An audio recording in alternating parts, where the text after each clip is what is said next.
Ladies and gentlemen, welcome to Sam Roberts Wrestling Podcast.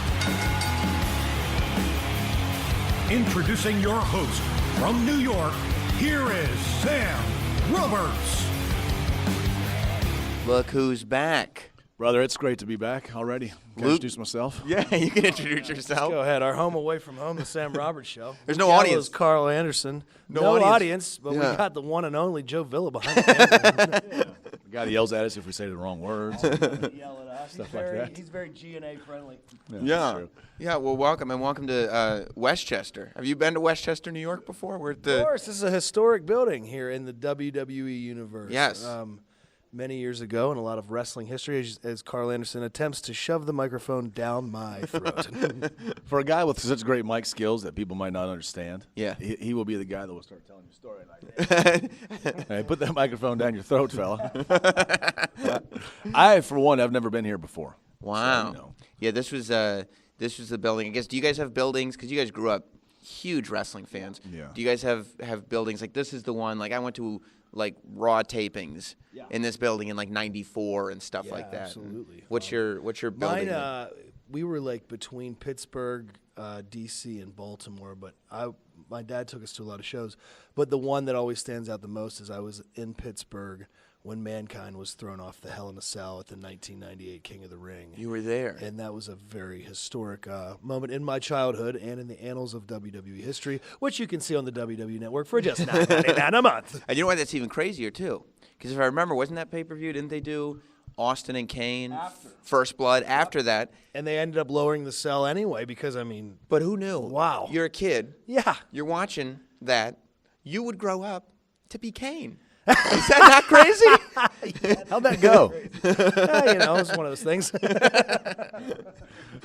Made a little money, right? Couple bucks, couple greenbacks, rode off into the sunset.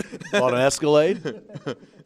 What about you? Do you have we a did. Carl Anderson? Do you have a building? Asheville Civic Center was where I watched, man. I saw Terry Funk and Ric Flair in a cage match. I also, what sticks out to me the most, you remember Laser Tag? Of course. Which I just figured that out was Lasertron. my bad. Was Hector Guerrero, Get it right or pay the price. Was that right? Was it Hector? I don't know. I wasn't booked on that show. I don't know. If you grabbed his heart or something, he'd do it. I remember Lasertron. I don't know who was under the gizmic, but It was Hector. So you got to see Hector Guerrero as Yeah. Lasertron. Didn't I like wasn't it. Hector Guerrero's Guerrero? the man. I love Hector Guerrero. like a little thing right here, and you go like this. Wasn't he the gobbledygooker too? Yeah. He just did whatever. He's a brother. He was ready to go. He's a little gimmicky brother, you know. And I went to the. I lived in Atlanta for a little while, so we went to the Omni. The Omni. What's it called? It's called the Omni. The Omni. Yeah, I saw the Rock and Roll. Butcher, didn't you? You have a great story about that. Let me tell your story for you. I saw Abdullah the Butcher at a bar. I was just a kid, and I was watching an independent wrestling show. It was Dusty Rhodes versus Abdullah the Butcher, and and I saw that. That was in Athens, Georgia. That's great. What an indie brother I am. Yeah, I get jealous of experiences like that because I grew up like specifically Northeast New York.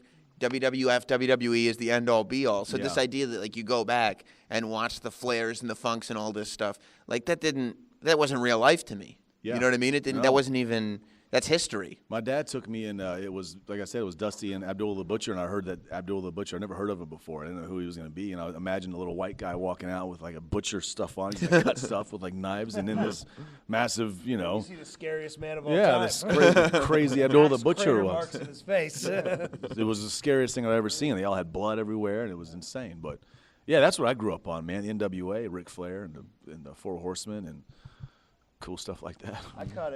I caught Terry Funk's Funk You T-shirt in 1997. He was wrestling Abdullah the Butcher in an Anything Goes match in Kaiser, West Virginia, and I remember they were smashing each other's heads into the wall, and I was following them around, wiping their blood onto this gray T-shirt that I caught. And Because that made the souvenir that made even it better. great. So Yeah. he ended up signing the shirt for me later on, and it hung in my bedroom where I grew up until I was about 16, and I came home from like practice one night, and the shirt was there, but it was folded, and it just looked kind of pink. My mom washed the shirt. No. And I was like, what in the F is wrong with you?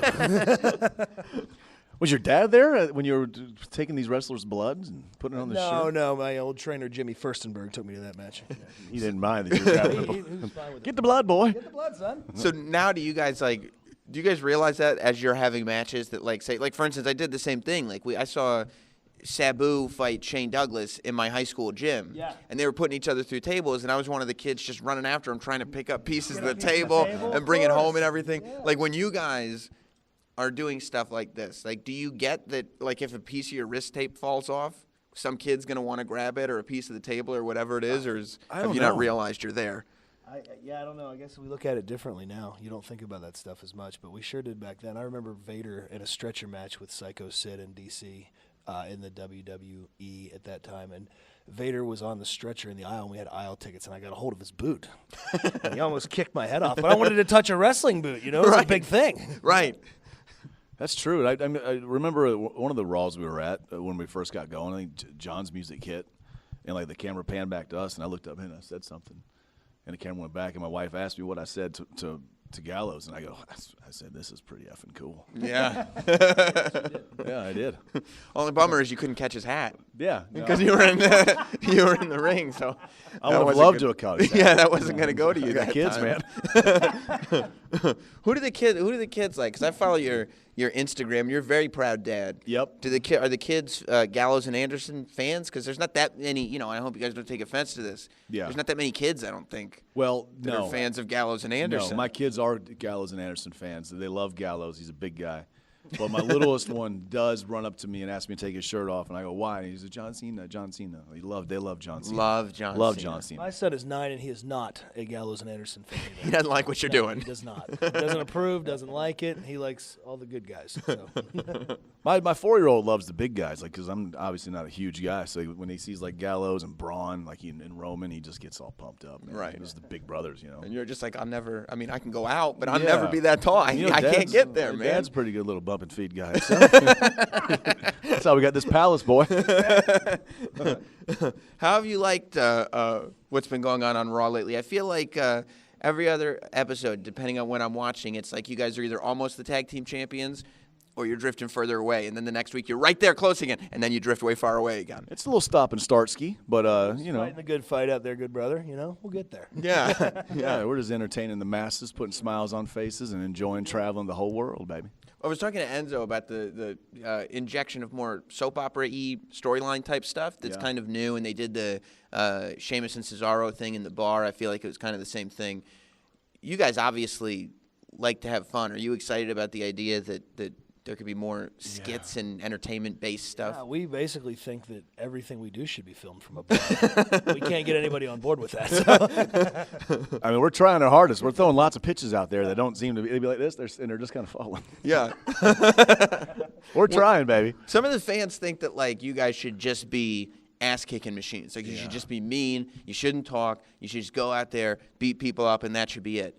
If that were the thing, would you guys be like, no, I want to talk a little bit, too. I want to have some. I mean, I think that we're pretty well-rounded brothers. Yeah. I think our brother rating's pretty high. I like to think that we can do it all. I see that point of view, but, I mean, in this day and age, it's hard to just be a one-dimensional type of character like that, because I feel like you can only go so far when you're doing that. So you kind of have to have a little bit of everything, flavors of ice cream, baby. Yeah, I think it's fun to be butt kickers and all that, but I think we like to entertain a lot. Yeah. And I think that's a facet of our personalities that we do, anyway. So I'd rather be having fun. Well, you're in Westchester tonight, but on the 28th of December, you guys are going to New York. You're going to Brooklyn. Yeah. Do you like the Barclays Center? That's where. Man, the Barclays Center. That's Brooklyn, New York, the Big Apple, baby. That's the center of the WWE universe. And anybody who's watched live from the Barclays Center, you see how insane that building is, how much electric there is, how much passion there is from the fans. We love to be a part of it. We're bringing the holiday tour on, like you said, December 28th. All your favorite WWE superstars, top to bottom. We're coming out of the holidays just like you are. We're going to be amped up. It's going to be a great show, I guarantee it. Yeah, New York's the greatest. We were just here in August for SummerSlam for a week, and we enjoyed ourselves immensely. It's Brooklyn's sweet. You know, looking forward to it. Can't wait. Yeah, it's awesome. It's gonna be a good show. And I was saying before, it's a great building to watch live shows in it too, because it's just got like a pay-per-view quality vibe, but it's got that fun aspect of just doing a live show. Yeah, it's New York. Yeah, you know. Yeah, it's just New York is just the coolest city in the world. I think I asked you before. I think I asked you when we did the live show, but we're probably getting closer. Actually, when we did the live show, Finn Balor wasn't hurt, so I couldn't have asked you at the live show. Yeah, but it's probably everybody else has asked you. That's why. But are you looking forward to Finn Balor coming back, or is it the furthest thing from your mind? Because right now you're focused on the career of Gallows and Anderson. I can't wait to get him back. I was just texting with him today, and I'm always afraid he's kayfabing me or something, or lying to me about showing up. Because I'm telling you, I named my second son after him, middle name. If he shows up on a Monday and I don't know about it, it's gonna be hot, man. He would do that to you, though, wouldn't he? Heat, man. Little heat ski. He better fill a brother in, but he better not show up. But you don't have a date yet. That's your problem. I don't have any date yet. So he might. He might have it. He's like, I'm in Iceland. I'm like, well, you're not in Iceland, man. You lying to me? Like, he's in a tour bus. He's in that. Do not knock on this door after 4 p.m. tour bus. Like, if you just show up, I'm really gonna question our friendship, man. You know? Right. Right. Well, shoot me a little warning text. I hope for the sake of your guys' friendship that he gives you the heads up, because too, that's not that cool. Yeah, I know. Let him come back. Let him reform the original Bullet Club, and we'll just tear everything apart. You will, right? Yes. Yes, you will. That's one of those pitches we've thrown. See if it sticks or not. Just kind of goes right down the wall. Dangling away. Oh man, when we first got these things, they stuck, but they don't seem to stick anymore. They're all linty and stuff. We'll see what happens. Yeah, I can't wait, man. Yeah, I can't wait. I can't wait, and I can't wait to see you guys out there. Thanks for hanging out again. Brother. In closing, when you need your next tattoo or piercing, come to the Luke Gallows owned Painted Gypsy Tattoo, 1140 North Tech Drive, Conyers, Georgia. Come on out and see us. I'll be there. Maybe. It's going to be awesome. There you go. There it is. So if you're in New York, go to the show on the 28th in Brooklyn. Go to the show, yeah. But if you're in Georgia, come to get a tattoo. Get a tattoo. Of course. Yeah. See the brothers. Yeah. See the brothers live. Have you given Karl Anderson a tattoo ever? Oh, I don't actually do the tattoos. You don't? Yeah, I just kind of walk around and be a brother. I bebop through the shop, talk to people, keep the morale up. I'm a big morale booster. That's a lot of these tattoo places, they don't have guys that bebop. No, they don't have a lot of beboppers. I'm the official bebopper of Painted Gypsy Tattoo. Plus, you figure, like, if I can open my own tattoo place, I get freebies. All my tattoos are free now. On the house. Hopefully I don't show up with Bam Bam Bigelow flames on my head. I don't know. We'll see. But if you do, it's on the house, baby. If you do, it was from Painted Gypsy Tattoo in Conyers, Georgia. I love it. Thanks, guys. Hey, thank you. Appreciate it, good brother. For sure.